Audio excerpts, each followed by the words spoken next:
अस्सलाम वालेकुम। हम आज डिस्कस करेंगे हेमाटोलॉजी ऑफ ब्लड बैंकिंग का फुल लेंथ पेपर। तो starting with the first MCQ, which of the following result from decrease synthesis of globulin chain. तो हीमोग्लोबिन सी, एम और एस के अंदर आपके पास ग्लोबुलिन चेन की सिंथेसिस तो हो रही होती है, लेकिन डिफेक्टेड होती हैं वो। या बीटा थैलेसीमिया के अंदर आपके पास बीटा चेन की फॉर्मेशन या तो हो ही नहीं होती है, या हो रही होती है तो बहुत थोड़ी मतलब सिंगल चेन बन रही होती है। इसकी वजह से आपके पास बीटा थैलेसीमिया कोज होता है। अब peripheral blood smear stain with Prussian to demonstration siderocytes. ठीक है, सिड्रोसाइट्स में तो आपके पास क्या होगी, आयरन आपको नजर आएगा आरबीसीज के अंदर। तो पेपर हेमरिन बॉडीज वो होती हैं जिसके अंदर आपको आयरन डिपॉजिट्स नजर आते हैं। बाकी हिंस बॉडी, हॉवल जोवल बॉडीज और बेसोफिलिंग स्टेपलिंग सेल्स जो है ना, वो यहाँ आरएनए के रेमिनेंट होते हैं, या डीएनए के, या फिर आपका जो आरबीसी की इंक्लूजन्स के अंदर आते हैं ना ये सब। तो या आपके पास आरएनए के रेमिनेंट्स होंगे या डीएनए के रेमिनेंट्स, या फिर आपके पास कोई आरबीसी के अंदर न्यूक्लियस का कोई रेमिनेंट रह जाएगा। मल्टीपल मायलोमा में क्या होता है, आपके पास जो होते हैं वो प्लाज्मा सेल्स होते हैं वो इंक्रीज कर रहे होते हैं, और उसकी वजह से ना इम्यूनोग्लोबुलिन लेवल पे आपकी जो ब्लड है ना उसमें डिस्टर्ब हो जाते हैं, और आपके आरबीसी जो होते हैं वो एक दूसरे के ऊपर कॉइन लाइक स्टैक क्रिएट करने लग जाते हैं और रोलेक्स फॉर्मेशन कराते हैं। ब्लास्ट सेल्स आपको कैंसर्स में नजर आते हैं। बेसोफिलिक स्टेपलिंग सेल्स आपके पास जो होती हैं वो आरएनए के रेमिनेंट्स होते हैं आपके उसके अंदर RBCs including other hyper segmented neutrophils mostly infections में नजर आते हैं। अब bone marrow differential performed on a patient short 30% blast यानी ग्रेटर देन 20% है। तो एक्यूट कोई फॉर्म होगी, flow cytometry studies 30% blast, flow cytometry studies demonstrate the blast to be positive for 10, 19, 22। तो ये किसके हैं आपके पास, लिम्फोसाइट्स के हैं, मार्कर्स हैं, तो एक्यूट लिम्फोसिटिक ल्यूकीमिया होगा। The normal myeloid to your M ratio E for adult is 3:1। ठीक है, 3 माइलॉइड के साथ एक इरिथ्रोसाइट बनेगा। Plasma cells evolve from which cell line, तो वो लिम्फोसाइट से बनते हैं आपके पास, बी लिम्फोसाइट से आपके पास प्लाज्मा सेल बनते हैं। A major iron storage compound is haemosiderin, ferritin, siderotic granules, transferrin. ठीक है, तो हेमोसिट्रिन आपके पास आयरन कंटेनिंग है, लेकिन फेरिटिन इज अ कंपाउंड, ठीक है, जबकि ये एक प्रोटीन है। और उसके अलावा ट्रांसफेरिन भी आपके पास आयरन को ट्रांसफ़र करने के लिए यूज़ होती है। The T1517 translocation associated with disorder, तो एक एक्यूट प्रोमायोसिटिक ल्यूकीमिया है जो कि AML M3 के अंदर क्लासीफाई होता है। Which of the following is not a congenital RBC membrane defect, तो आपको पता है कि हेरिडिटरी इलेक्ट्रोसाइटोसिस के अंदर ओवलोसाइटोसिस और स्फेरोटाइटोसिस, ये तीनों की तीनों आपके पास क्या है, आपके पास आरबीसी मेम्ब्रेन के डिफेक्ट की वजह से बनती हैं, और आपके पास इलेक्ट्रोसाइट, ओवलसाइट, स्फेरोसाइट, इस तरह के आरबीसी आपको नजर आते हैं, जबकि आरबीसी ऐसे जो होते हैं वो बाइकनकेव होते हैं। और थैलेसीमिया वो डिजीज़ है जिसके अंदर आपके पास जो होता है आरबीसी की मेम्ब्रेन का डिफेक्ट नहीं आता, बल्कि ग्लोबुलिन चेन्स की सिंथेसिस का डिफेक्ट आता है। इसके बाद है a 5-year-old girl came with history of progressive increasing pallor since. ठीक है, आहिस्ता आहिस्ता वो पेलर हो रही है, इसका मतलब है उसके अंदर कोई आरबीसी के अंदर कोई खराबी चल रही है, या उनकी सिंथेसिस के अंदर कोई खराबी चल रही है, यानी आरबीसी की कोई भी डिसऑर्डर चल रहा है, पेलर हो रही है। हेपेटोस्प्लीनोमेगाली है, इसका मतलब है कि आपके पास स्प्लीन और लिवर का साइज भी इंक्रीज कर रहा है। तो इनमें से जो सबसे बेहतरीन टेस्ट है वो आपके पास HB इलेक्ट्रोफोरेसिस है, ये देखने के लिए कि कोई आरबीसी की डिफेक्ट तो नहीं होगा, कि कोई आरबीसी के ऐसा तो नहीं है उसका अल्फा थैलेसीमिया, बीटा थैलेसीमिया या आरबीसी की मेम्ब्रेन से रिलेटेड कोई डिफेक्ट हो। अगर उसमें कोई नहीं आ रहा तो फिर हम बाकी टेस्ट करके देखेंगे, होम्स टेस्ट, जिसमें हम देखेंगे उसके अंदर कोई ऐसी एंटीबॉडीज तो नहीं बनी जो उसके आरबीसी को डिस्टर्ब कर रही हैं। फिर हम बोन मैरो एग्जामिनेशन उसके बाद करेंगे कि आइदर आपकी बोन मैरो के अंदर तो नहीं कोई ऐसा डिफेक्ट जिसकी वजह से आरबीसी कम बन रहे हैं। ठीक है, तो पहले हम लोग माइनर टेस्ट करेंगे, मतलब HB इलेक्ट्रोफोरेसिस करेंगे ये देखने के लिए कि सिंथेसिस आरबीसी की जो चेन्स की है वो सही है या नहीं है। Which is a site for venipuncture, तो वेनिपेक्चर हमेशा आप मेडियल क्यूबेटर वेन से जो आपके आर्म की अपर साइड पे होती है वहाँ से लेते हैं आप। The difference between serum and plasma is, तो सीरम हमेशा याद रखिएगा जब भी सीरम बनेगा ना तो हम लोग क्लॉटिंग फैक्टर्स उसके अंदर से ख़त्म हो जाते हैं। जबकि जो प्लाज्मा होता है ना, उसमें क्या होता है, आप एंटीकोगुलेंट यूज़ करते हैं, आरबीसीज जो होते हैं आफ्टर सेंट्रीफ्यूगेशन आरबीसी नीचे सेटल डाउन कर जाते हैं और ऊपर से प्लाज्मा रह जाता है जिसमें एंटीकोगुलेंट्स मौजूद होते हैं, जबकि कोएगुलेशन फैक्टर्स मौजूद होते हैं। जबकि सीरम के अंदर आप क्या करते हैं, बाकायदा क्लॉट बनवाते हैं और आपके पास जो सेपरेट होता है वो सीरम होता है, और वो सीरम के अंदर आपके पास कोएगुलेशन फैक्टर्स नहीं होते। ये मेन डिफरेंस है दोनों में। अ pregnant woman with A negative blood group, यानी इसके अंदर क्या नहीं होगा, इसके पास RH फैक्टर नहीं है, becomes pregnant with O positive blood group, यानी अब उसका जो चाइल्ड है उसके पास क्या है, RA फैक्टर मौजूद है। She had a normal delivery and gynaecologist advised her NTD injection. क्यों?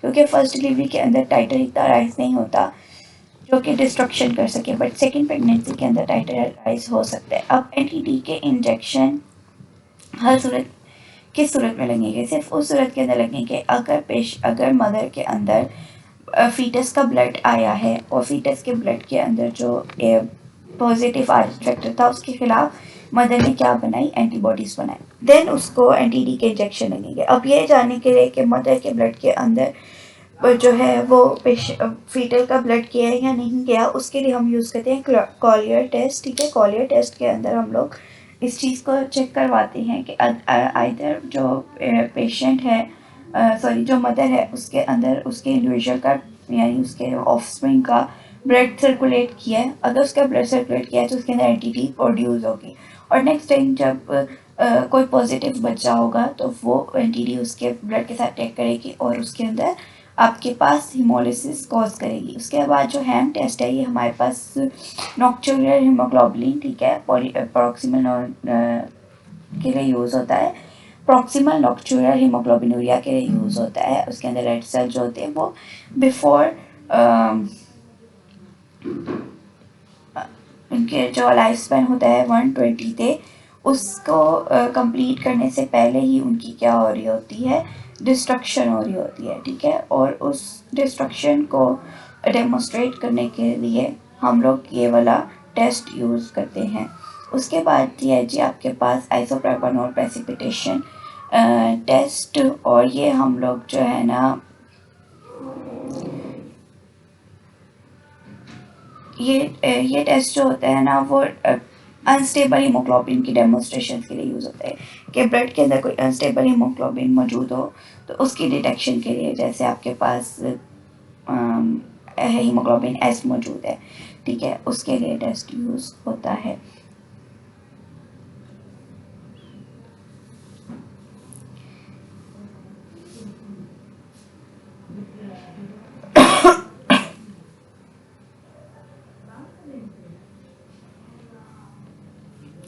इसके बाद आपके पास आता है acute inflammation with cell produce predominant response. तो जब भी एक्यूट इन्फ्लेमेशन होगी तो आपके पास हमेशा न्यूट्रोफिल सबसे ज़्यादा राइज करेंगे सबसे पहले। जो the following can not effect platelet factor a association platelet factor assay 100 closure time, तो EDT है एंटीकोएगुलेंट, वो इफेक्ट नहीं करेगा। बाकी सब एनीमिया, एस्पिरिन और थ्रोम्बोसाइटोपेनिया सब प्लेटलेट के फैक्टर ऐसे को इफेक्ट करते हैं। Prolong bleeding time and giant cells are described by Bernard Soulier syndrome, क्योंकि इसके अंदर आपके पास प्लेटलेट की फंक्शनैलिटी में नहीं खराबी आ रही थी बल्कि प्लेटलेट की स्ट्रक्चर एबनॉर्मलिटी आ रही होती है। ग्लास में थ्रोम्बोसाइटोपेनिया में आपके पास प्लेटलेट के फंक्शंस में खराबी आ रही होती है। वॉन विलिपेंट डिजीज़ के अंदर आपके पास वॉन विलिपेंट फैक्टर कम होता है और विस्कॉट एल्ड्रेच सिंड्रोम जो होता है आपके पास ऑटो इम्यून डिसऑर्डर में आता है। A 22-year-old female as seen in pregnancy room with evidence of bleeding following a biter bite, ठीक है, यानी कि स्पाइडर बाइट हुई है, इसका मतलब है कोई टॉक्सिन अंदर जा सकता है। अब उसके अंदर स्टिशियोसाइट्स आ रहे हैं, इसका मतलब है ब्लड की डिस्ट्रक्शन हो रही है, प्लेटलेट रिड्यूस हो गए हैं, PT इंक्रीज कर गया है और APTT भी आपके पास इंक्रीज कर गया, D डाइमर आपके पास पॉजिटिव आ रहे हैं, डिस्ट्रक्शन आ रही है। अब एलर्जिक रिएक्शन के अंदर जो होता है आपके पास प्लेटलेट की कमी नहीं होती, ठीक है, आपके पास बल्कि उल्टा इओजिन्स के और बेसोफिल्स के ज़्यादा होने के चांसेस होते हैं। प्राइमरी फिब्रोलाइसिस में आपके पास D डाइमर जो है वो पॉजिटिव नहीं आता। सेकेंडरी फिब्रोलाइसिस ऐसी होती है जिसके अंदर आपके पास किसी भी टॉक्सिन की वजह से या किसी भी अदर कॉजेज नेक्रोसिस की वजह से आपके पास क्या होती है, डी डाइमर पॉजिटिव आता है। विटामिन के डेफिशिएंसी के अंदर भी आपके पास जो है ये प्लेटलेट काउंट डिक्रीज नहीं करेगा। A 4-year-old male has a prolonged APTT.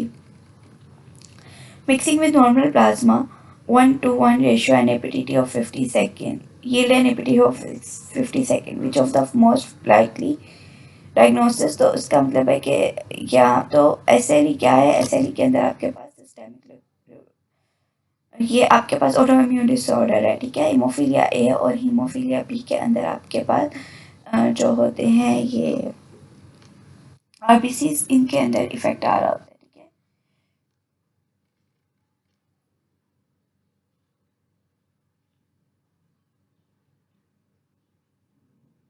Sorry, आपके पास जो हीमोफीलिया ए और हीमोफीलिया बी है, इसके अंदर आपके पास क्लॉटिंग फैक्टर्स की कमी आ रही थी, फैक्टर 8 की, और वो नॉर्मल प्लाज्मा के साथ नॉर्मल प्लाज्मा के साथ उसको ट्रीट करने के बाद जो है आपके पास वैल्यूज़ नॉर्मल हो जानी चाहिए, लेकिन अभी भी नॉर्मल वैल्यूज़ नहीं हुई। इसका मतलब है कि प्लाज्मा के अंदर या कोई ऐसा इनहिबिटर मौजूद है जो कि क्लॉटिंग फैक्टर्स की एक्टिवेशन में जो है वो ख़राबी ला रहा है। यहाँ पे कोई ऐसा एंटीकोगुलेंट यूज़ हो रहा है जो कि आपके पास ख़राबी ला रहा है। If one performs an APTT on a patient on high dose warfarin therapy, ठीक है, वार्फिन क्या है? एंटीकोगुलेंट है। तो उसके अंदर क्या होगा? इंक्रीज अब फैक्टर 7 की डेफिशिएंसी के अलावा आपके पास और भी फैक्टर्स की डेफिशिएंसी होगी, यानी 2, 4 इस तरह के जो फैक्टर्स हैं ना, उनकी भी डेफिशिएंसी आएगी, और उसकी वजह से जो है आपके पास इंक्रीज होगा आपका एपीटीटी, क्योंकि एंटीकोगुलेंट दिया जा रहा है ना। तो जो आपके पास पेशेंट्स होते हैं ना जो कि वार्फिन थेरेपी पे होते हैं, उनके अक्सर आपको ना टेस्ट मिलेंगे, इसके ना वो लोग ना एडजस्ट करते हैं इनके जो है ये एपीटीटी को।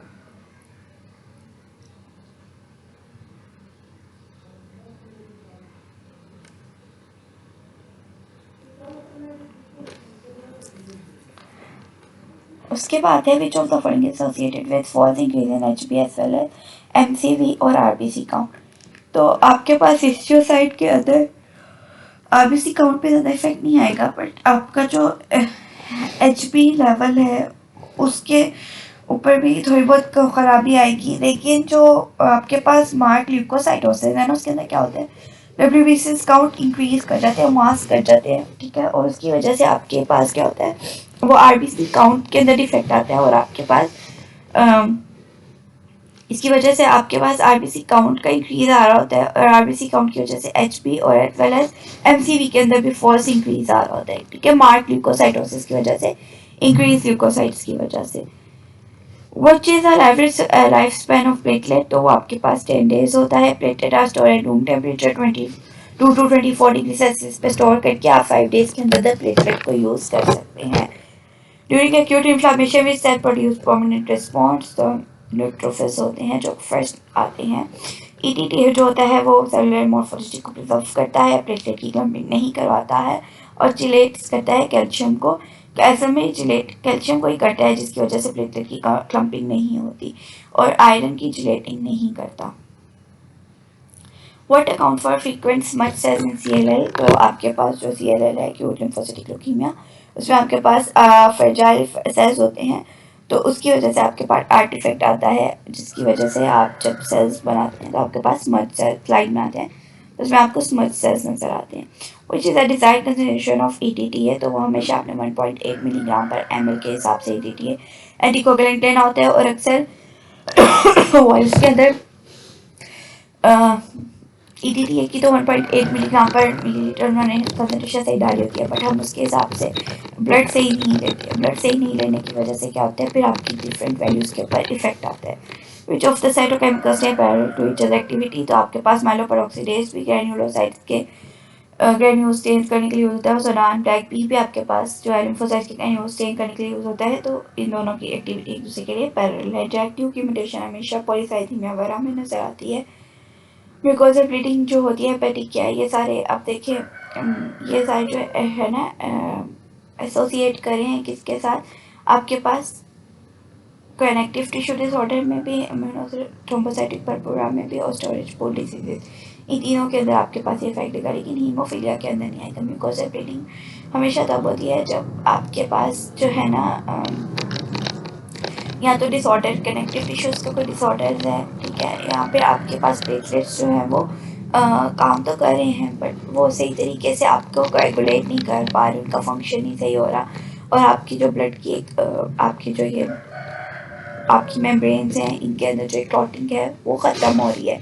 लेकिन हीमोफीलिया के अंदर क्या होता है, हीमोफीलिया के अंदर आपके पास क्लॉटिंग फैक्टर की कमी आती है, लेकिन उसकी वजह से ये नहीं होता कि आपके जो नोज़ है, गम्स हैं, वो ब्लीड करने लग जाएंगे, ठीक है, क्योंकि क्लॉटिंग फैक्टर मौजूद हैं बट कम कम उसमें है, ठीक है, या डिफेक्टेड हैं थोड़े बहुत। लेकिन जब आपको कहीं चोट लगती है या कुछ होता है, फिर जो ब्लीडिंग होती है वो नहीं रुक रही होती, क्योंकि क्लॉटिंग फैक्टर इतने ज़्यादा है नहीं कि वो जल्दी एक्टिवेट हो और वो वेसल्स को ब्लॉकेज करें।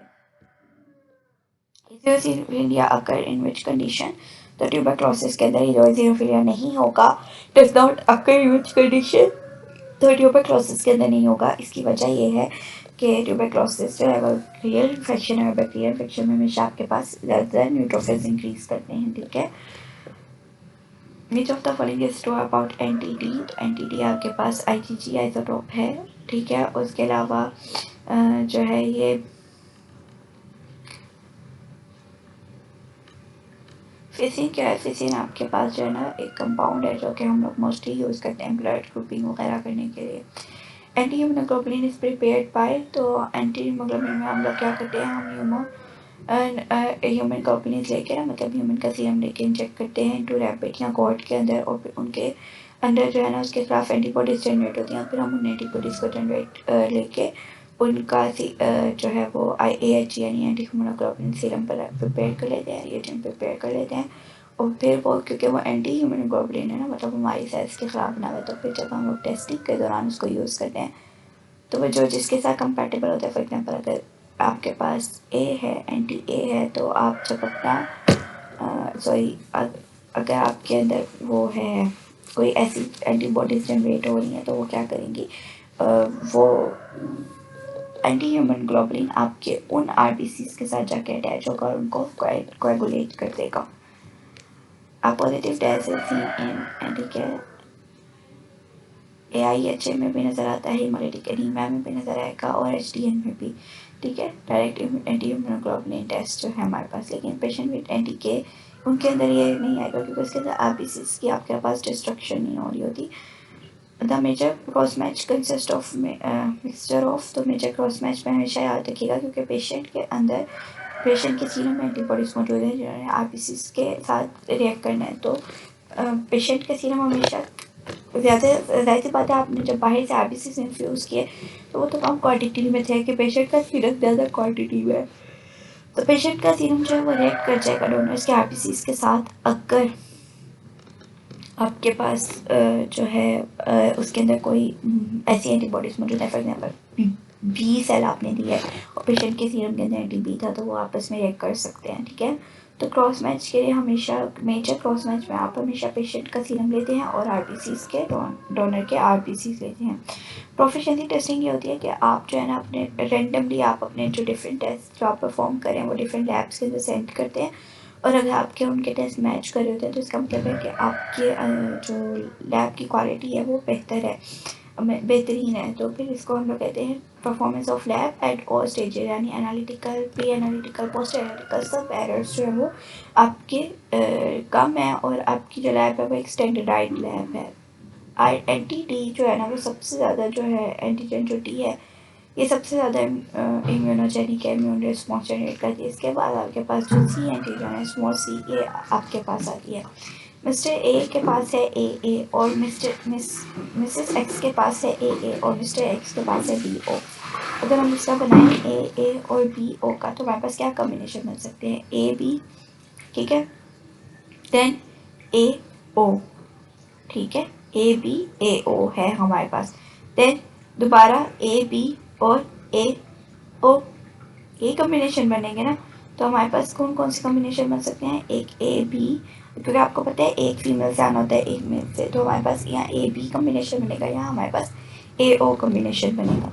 Both parents are A B, which of the following possible in the offspring, तो वो खाली ए भी हो सकता है, क्योंकि देखें दोनों के ए मिल जाएंगे तो ए आ गया, दोनों के बी मिल गए तो बी आ गया, और दोनों के ए बी मिल गए तो ए बी आ गया, ठीक है। तो all of these can be possible.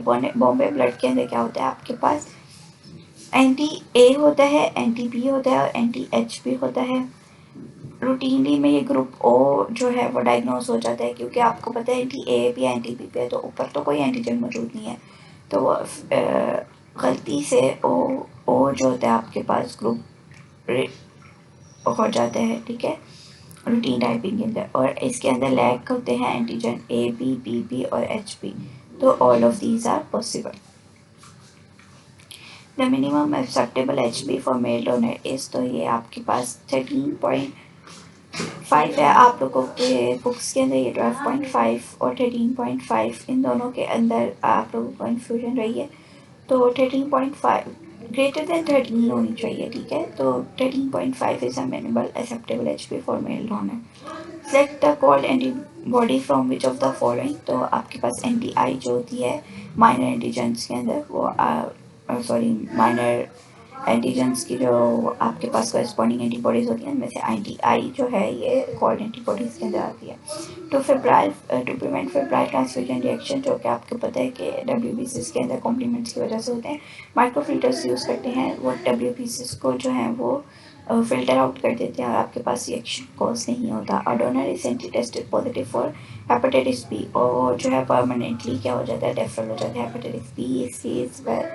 इस तरह के जो पेशेंट होते हैं ना, ये परमानेंटली आपके पास डेफरल हो जाते हैं। Group O patient can safely receive plasma from which donor, अब ग्रुप ओ का पेशेंट है, तो ग्रुप ओ के पेशेंट के ऊपर कोई भी एंटीजन मौजूद नहीं है और उसे प्लाज्मा ही चाहिए, तो प्लाज्मा में ग्रुप ओ के प्लाज्मा में एंटी ए होगी, एंटी बी होगी, या फिर एंटी ए एंटी बी होगी, ठीक है। तो ग्रुप ए के अंदर क्या है, एंटी बी, वो तो ऑलरेडी ग्रुप ओ के अंदर भी ऐसे कोई इफेक्ट नहीं आएगा। ग्रुप ए बी में कोई भी एंटीबॉडी नहीं मौजूद प्लाज्मा में, तो उसका भी इफेक्ट कोई नहीं आएगा। देन ग्रुप ओ तो मैचेबल ही है, कंपेटेबल ही है, तो all of these. CPD anticoagulant जो है वो 35 डेज़ के लिए हमारे पास ब्लड को जो है हमारे स्टोर करता है और ये ब्लड बैग्स के अंदर मौजूद होता है। फर्स्ट फॉर्म प्लाज्मा को अगर आप -80 डिग्री सेल्सियस पे रखेंगे तो आप उसको जो लाइफ स्पैन है वो 1 ईयर तक यूज़ कर सकते हैं। Locus ABO is located at chromosome 9, ये मोस्ट इंपॉर्टेंट और रिपीटेड MCQ है UHS का। Which globulin is usually found coating the surface of RBCs, तो आपके पास सर्फेस ऑफ RBCs पे क्या होती हैं, एंटी ए एंटी बी, तो ये सारी किस क्लास की हैं, ये IgG क्लास की हैं। The temperature of FFPs are stored is -18, ठीक है, within 8 hour of collection के अंदर आपने उसको -18 डिग्री सेल्सियस पे रख देना है। तो ये आपके पास एक स्टैंडर्ड FFPs का टेम्परेचर है जिसके ऊपर आप अपने FFPs को स्टोर करते हैं। What is the time limit for थॉइंग plasma, अब थॉइंग में क्या होता है, हम जब FFPs को थॉइंग करते हैं ना, तो आपको पता है कि उसके अंदर कोई भी बैक्टीरिया के जो है वो पैदा होने के चांसेस हो जाते हैं, जस्ट सपोज, तो उसको आपने विद इन 24 आवर इन्फ्यूज़ करना होता है, ताकि हमारे पास जो है FFPs फ्रेश फ्रोजन प्लाज्मा जो है इसके अंदर कोई भी इस किस्म की कोई बैक्टीरिया वगैरह की ग्रोथ ना होगी, और जो कि जाके हमारे पास बैक्टीरिया ट्रांसफ्यूजन रिएक्शंस कॉज करे। दैट्स इट फॉर टुडे, और होपिंग फॉर द बेस्ट, इंशाल्लाह आप लोग बहुत अच्छा परफॉर्म करेंगे। रिपीटेड MCQs हैं UHS के, जो ब्लड बैंकिंग के स्पेशली इसी तरह के आती हैं, तो आप लोग जब प्रिपरेशन करेंगे आप फाइनल अपनी, तो इस तरह के MCQs को जहन में रखते हुए आपने उनको साथ साथ अंडरलाइन करते जाइएगा। ओके, अल्लाह हाफिज़।